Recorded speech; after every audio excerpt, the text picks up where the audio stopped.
Hey guys, today I'm going to take you on a street food and walking tour around the historic souks of Dubai. This is how you see one of the most touristy parts of the city in the least touristy, most authentic way possible. This isn't something that I've concocted overnight. My team at Frying Pan Adventures and I have been running some version of this specific tour since 2014, wearing this specific t-shirt. Today I'm going to give you a tiny taste of a Dubai food tour and cultural experience that's close to my heart. And I'm so excited that I get to share this with you, no matter where in the world you're sitting and watching this right now, because this is one of my favorite, most grounding experiences in Dubai.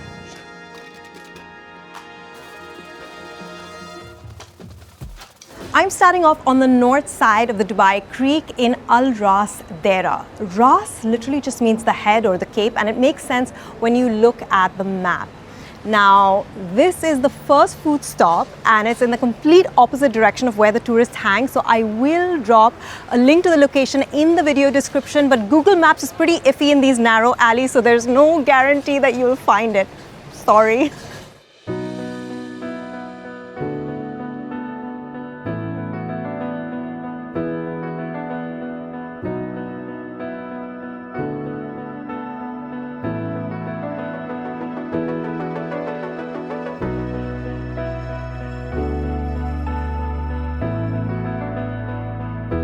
Tucked away in these narrow alleys are these tiny little cafeterias that are serving the local community. Really affordable places. They have deals with all of the shops to provide them with chai all through the day. And if you come here in the morning at breakfast time, the alley gets super busy because all these guys are sitting out on stools having their breakfast. So I'm gonna step inside and we're gonna get a classic Dubai mashup wrap. Let me show you.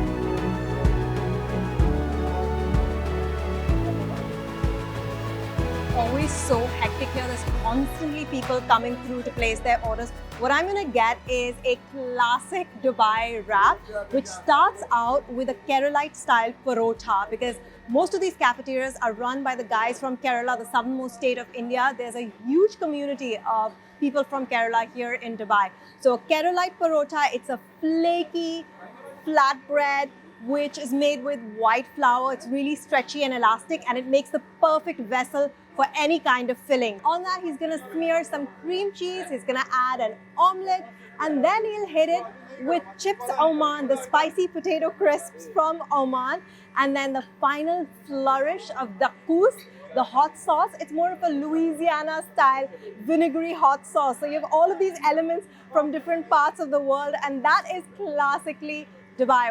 They're gonna roll it up, and that's the snack we're gonna get.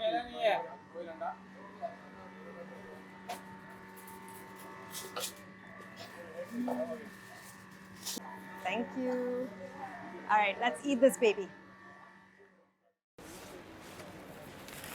And this is my wrap, which is cut into half.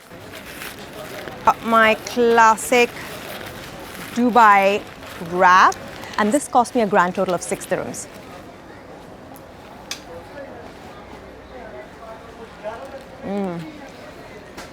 It's salty, vinegary, it's got a little bit of that background heat, that smoked paprika feel from the chips Oman, and the holy trinity of flavors, the combination of cream cheese with hot sauce and then the chips Oman. The three of them will always work wonders.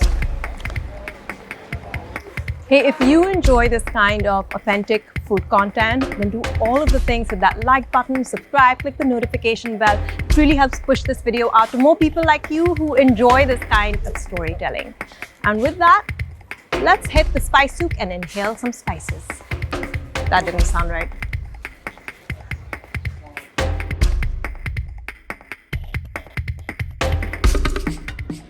Many of the shops here in the spice souk have Iranian owners. There's actually a massive Iranian community here in Dubai, and the reason is Many of them moved over in the early 1900s. That's when Sheikh Maktoum bin Hashar, one of the predecessors of the current ruler, abolished commercial taxes and established a free trade port, and that attracted a lot of Iranians here who set up their shops, and they continue to sell their herbs and spices out of the souk.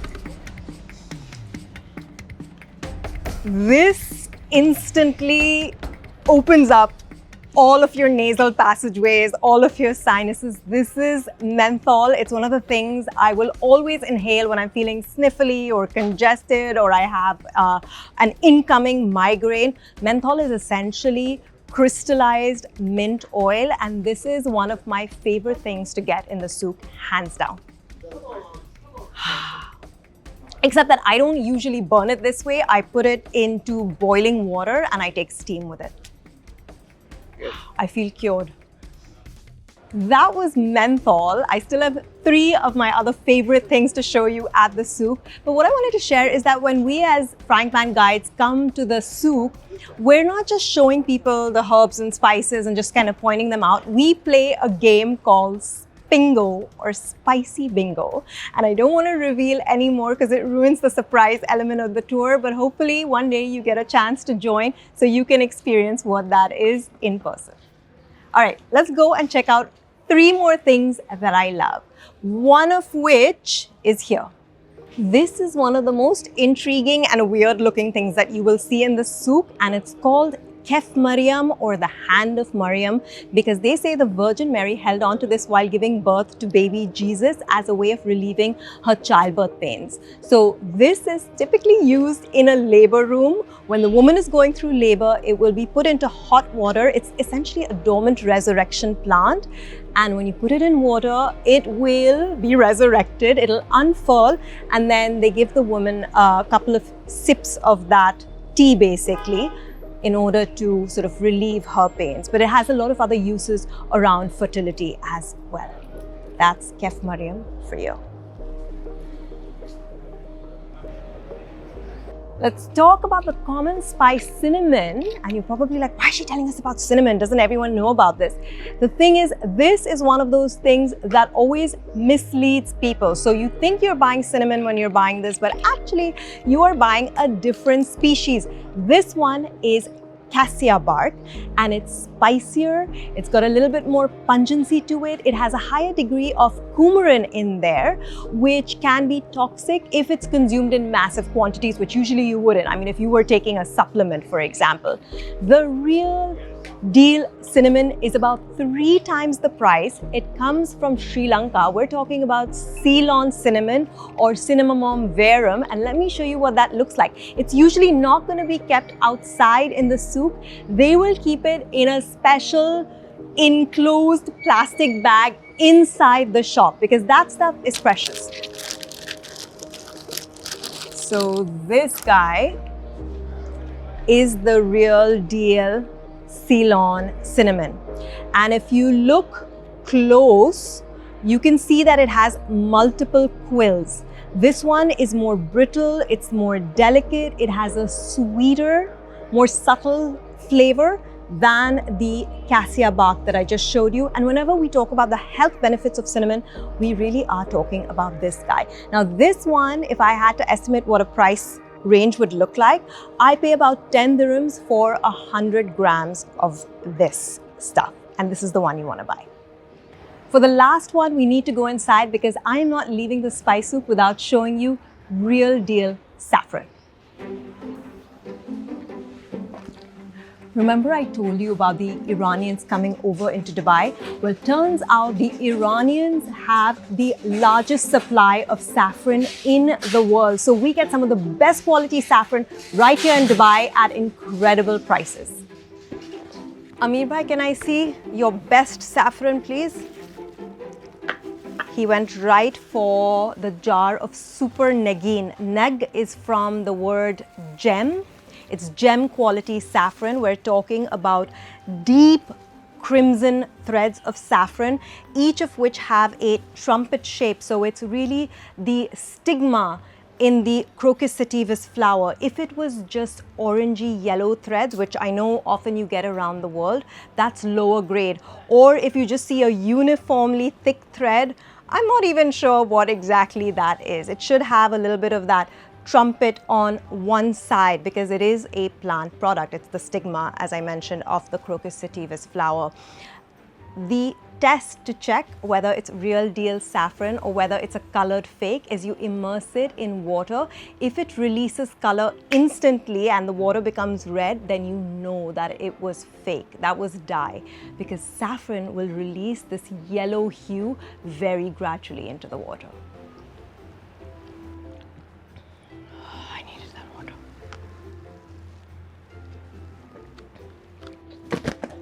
Next stop, gold soup, but I'm not going to get anything that glitters, nor is it going to cost me my life savings. In my books, it's still pretty precious and it's just going to cost me a couple of pennies. Let's go.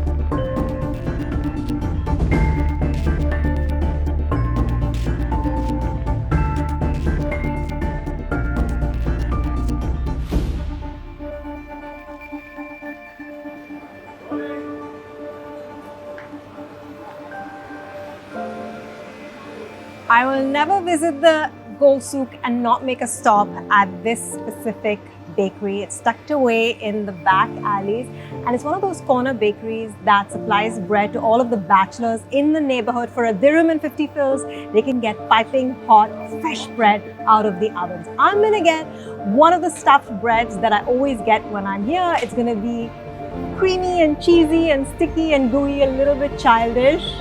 Honestly, total comfort food.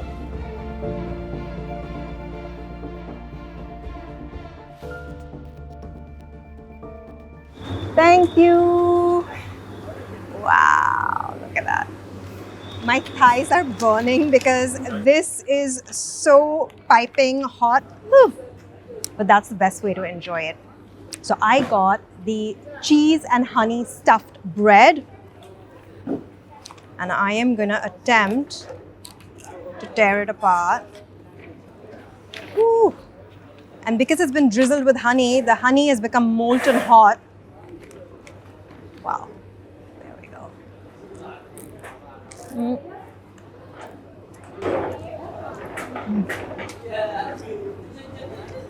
Cheese, honey, sticky, gooey. What's not to love? The reason I love this bakery is because they really know how to give you a crunchy crust. Some of the places do a little bit of a more floppy version, but this is just the way it needs to be. These aren't gourmet ingredients. It's just simple stuff that the working class can afford, and it's one of two things that we love to get on the tour. I'm going to finish this up and then we will head back to the water. Before I cross from the Deira side over to the Dubai side, I am going to get a snack that predates ice cream. It's a frozen treat. They say that 2,000 years ago, the Persians and the Chinese were collecting snow from mountains and storing it in underground chambers. And that gave rise, possibly, to what I'm going to have right now. It is perfect for a hot day when you're feeling parched and dehydrated. This is the thing you need to get.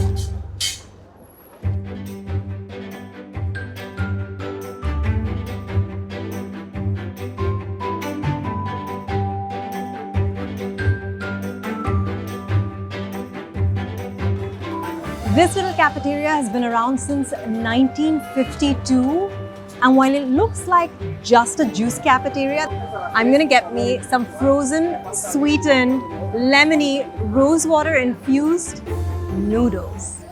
I'm talking about Iranian Faloodeh.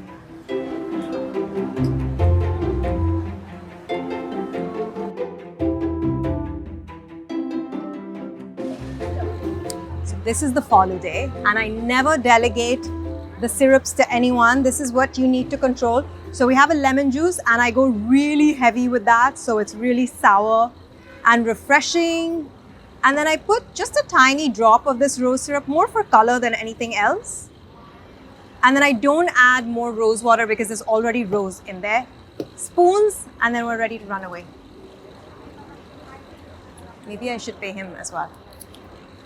It's just 5 dirhams per Faloodeh. मैं पैसे दे दूँ?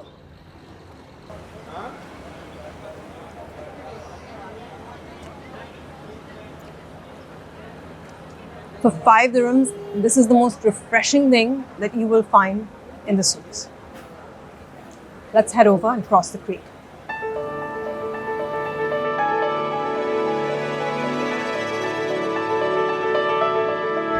I'm going to hop on the traditional wooden boat called the Abra. Abra is just from the Arabic word Abara, which means to cross, and it's just 1 dirham if you want to take a communal Abra over to the other side, and 20 dirhams flat rate if you want to get a private Abra, and that can fit up to 20 people. Let's head to the Abra.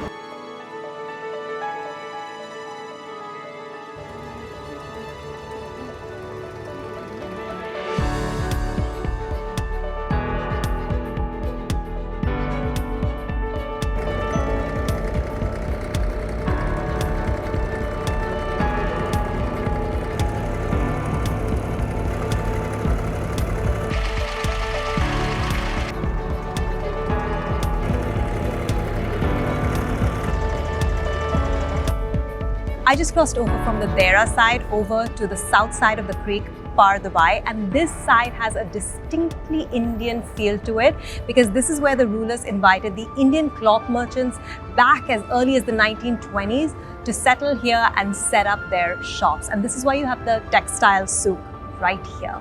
What I'm going to do is I'm going to go into one of the back alleys, which has a row of cafeterias from the 1970s, and they are selling mountains and mountains of deep fried Indian snacks, and that's what I'm going to have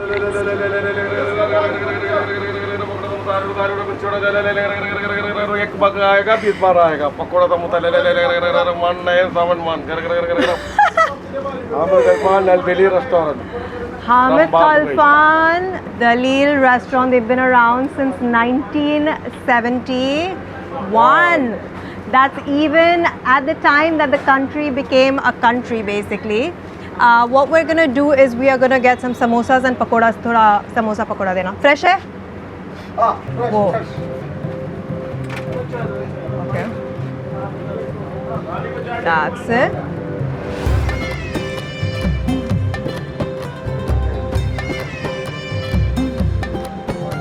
I've got me some crunchy onion, fenugreek and spinach pakoras, as well as some cheese samosas.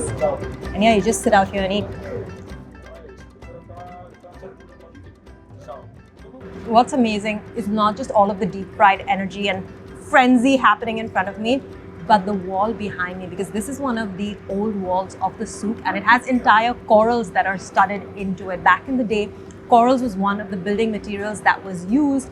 They don't use it anymore, but it's porous. And so what would happen is the houses would be ventilated, you would trap out dust as well, and they also naturally expand in the summer, so the walls can still stay intact.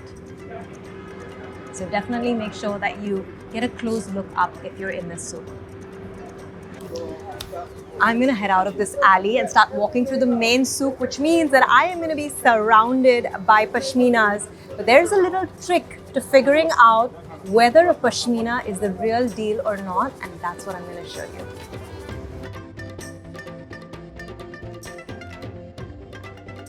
Show me the original pashmina. Original? Please. Okay, I show you this one. This one. This one. This is the hand. This is original real pashmina also. The real one. OG pashmina. Okay, wow, it's so soft. And that one also, this is the hand. This is the also hand. Hand embroidered hand. over hand woven pashmina. Yes. What is the test? How do I know that You can it's burning original? also same like the similar, sir. You can burn it, is what he's Yes, saying. you can check also this one. Watch this. So You he's see? gonna burn his Yes, pashmina. yes. Just the tip. You see this? A smell also here. Oh my god, it smells like burning hair. Because And this pashmina. one, after there is no, this is the bobbin. Yeah, You so see, once very you nice. okay, so this is the thing. Once you burn it, the threads still sort of they become a little bit shorter because obviously they've been burnt, but they still remain separate. Pashmina comes from a very specific kind of goat which lives up in the Himalayas. It's native to there. You'll find it in places like Kashmir and Ladakh. It's also called the Kashmiri goat or the Changra goat, I believe. Changra goat. And it's really, really precious to get this. So this is why it's not so easily available and there are lots of fakes, but this is it. He just burned it. So what happens if I burn a synthetic? The synthetic also Let's same try like burning this. a synthetic one. It's to show me. I'll Wow, show this you. literally just smells like The same like burning this hair. soft, but there is also the acrylic also. Okay, so this is a 100%. You see? synthetic one. He's going to burn it and let's see see? what happens to this guy. You see? Oh wow, so Same just like like when this. you burn plastic, it just all sticks see? together. And Yes. wow, it's melted like This plastic plastic, does. yes. Oh my god, it's just literally giving you those little thin plasticky Yes. strings. This is the original test. That one, original taste, yes. These guys are experts. They know what they're doing. And the thing is, when you look at this hand-spun pashmina, you can make out that it's done by hand because it's uneven. It's not as it would be done in a machine. So it's really quite delicate. Wow. Very soft also.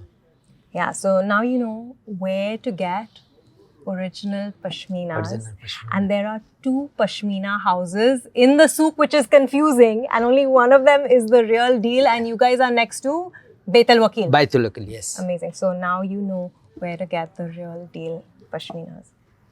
Wow. Beautiful stuff.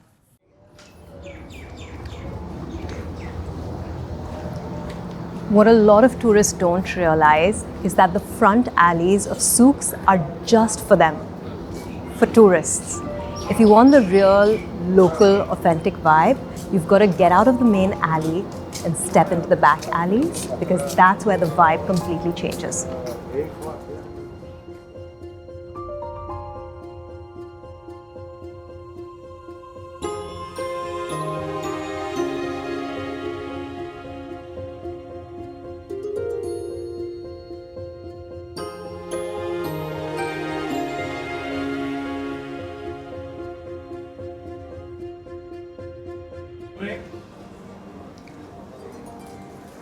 I'm gonna grab a cup of milky sweet karak chai from one of these cafeterias and just go chill by the water. It's the perfect way to just slow down and reset your pace in a city that's so fast paced. Sometimes it's hard to catch up, but this is one of those neighborhoods where you can do just that. Ginger masala. Thank you. Kitna hai? 250.